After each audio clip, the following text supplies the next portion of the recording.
At 8:47 a.m. on May 27, 1941, the most powerful battleship ever built by Nazi Germany had 90 minutes left to live. The Bismarck, 41,000 tons of steel and ambition, the pride of the Kriegsmarine. Sailors back home in Hamburg called her unsinkable. Hitler called her the future of Germany at sea, and in the next 90 minutes, every shell fired at her, every torpedo, every desperate maneuver of 2,000 men aboard, would not be enough. Today I will tell you exactly what happened in those 90 minutes, minute by minute, from the perspective of those who were there and those who never came home. Here is the number that breaks the picture.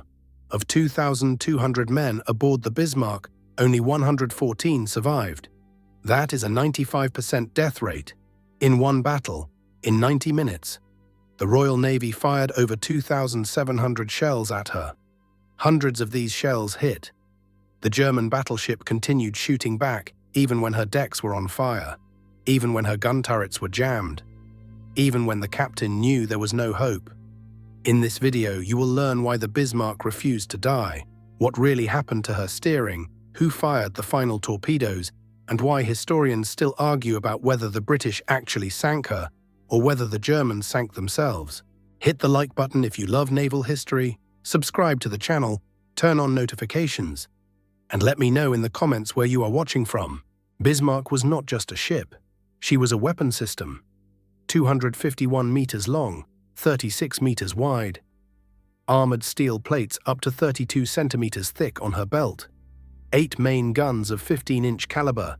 Each shell weighed 800 kilograms. Each gun could fire one of these shells 36 kilometers downrange. That is the distance from Manhattan to Newark. Her top speed was 30 knots. That is faster than most aircraft carriers of her time. She had a crew of 2,200 men, including kitchen staff, engineers, doctors, and gunners. Building her cost the German Reich 196 million Reichsmarks. That equals roughly $4 billion in today's money. She was launched in February of 1939. By May of 1941, she was sailing into history. Most of those men did not know they were already dead. 3 days before the final battle, on May 24th, Bismarck did the impossible. She destroyed HMS Hood, the pride of the British Royal Navy, the largest warship in the world, in 8 minutes. Hood exploded and sank with 1,415 men. Only 3 survived. 3. The British Empire was in shock. Winston Churchill personally ordered every available warship in the Atlantic to find and destroy Bismarck. Sink the Bismarck. That was the order. 25 British warships, including aircraft carriers and battleships, began the largest naval pursuit in history. For 3 days, Bismarck ran, through fog, through storms, through the cold grey North Atlantic. She almost made it home to occupied France. She was 300 miles away. Then a torpedo hit her rudder, and everything changed. On the evening of May 26th, 15 Swordfish biplanes launched from the carrier Ark Royal. Wooden frames, canvas covering, open cockpits. They looked like First World War relics. They were, but they carried torpedoes. One of these ancient biplanes flew low through anti-aircraft fire. The pilot dropped his torpedo. It hit Bismarck near the stern and destroyed her steering mechanism. The rudder jammed, stuck 12 degrees to port. From that moment, Bismarck could only sail in slow circles. She could not turn toward home. She could not run from the British.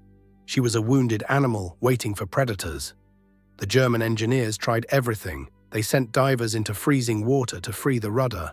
Nothing worked. The damage was permanent. Captain Ernst Lindemann sent a final message to Berlin. Ship unable to maneuver. We will fight to the last shell.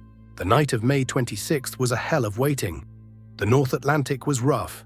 Waves over 5 meters. The wind howled at gale force 8.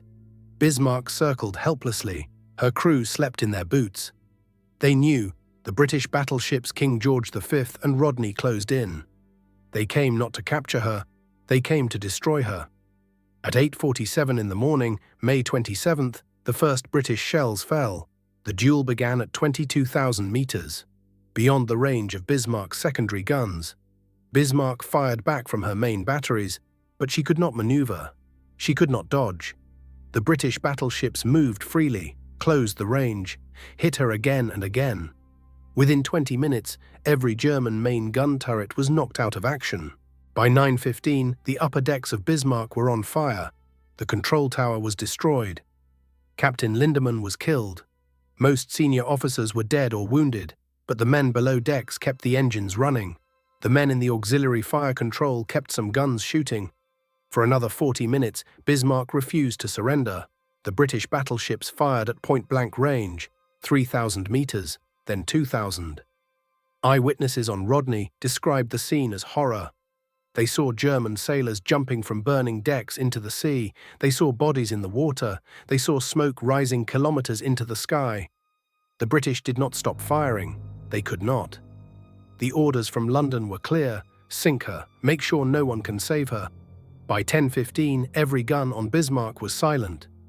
The ship was a floating wreck, still moving, still afloat, but dead. This is where history becomes complicated. The British cruiser Dorsetshire fired 3 torpedoes at Bismarck at 10:36 a.m. One missed. 2 hit her port side. At 10:40 a.m., Bismarck rolled over and sank. Stern first. The British claimed they sank her, but survivors who escaped that day told a different story. They said the German crew opened the ship's seacocks. They flooded the engine rooms themselves. They scuttled their own ship before the British could board her. To deny the enemy the prize, to save the honor of the Kriegsmarine. Both versions may be true. Bismarck was already dying. Whether the final blow came from British torpedoes or German engineers does not change the result. She went to the bottom 4.7 kilometers below the surface. 2,058 men went with her. Here are facts about Bismarck that may surprise you. The Royal Navy ordered survivors to be left in the water. Reason given: fear of U-boats. 200 men in the cold sea were abandoned. Most drowned within an hour. The wreck of Bismarck was found in 1989 by Robert Ballard, the same man who found the Titanic. She lies upright on the ocean floor, her main guns still pointed forward as if ready to fight. The metal is so well preserved that you can read the ship's name on the side. The German crew lost touch with the outside world after the rudder hit. The ship's radio sent its final message at 10:30 a.m. 3 hours later, German U-boats arrived at the position. They found only oil slicks and floating debris, no survivors. The Bismarck was the most powerful warship of her era. She was destroyed by a torpedo from a wooden biplane, piloted by a man who flew through fire. She was killed by determination, by the long arm of the British Empire, and by her own crew refusing to be captured. Naval historians still study her last battle, not because of the technology, but because of the human cost. 2,000 men died in 90 minutes, to remind us that no machine, no matter how advanced, defeats human courage or human madness. If this video moved you, hit the like button, subscribe if you have not yet. Coming up, the truth about USS Indianapolis, the U-boat that changed the war, and why Pearl Harbor was both a victory and a catastrophe for Japan. See you in the next one.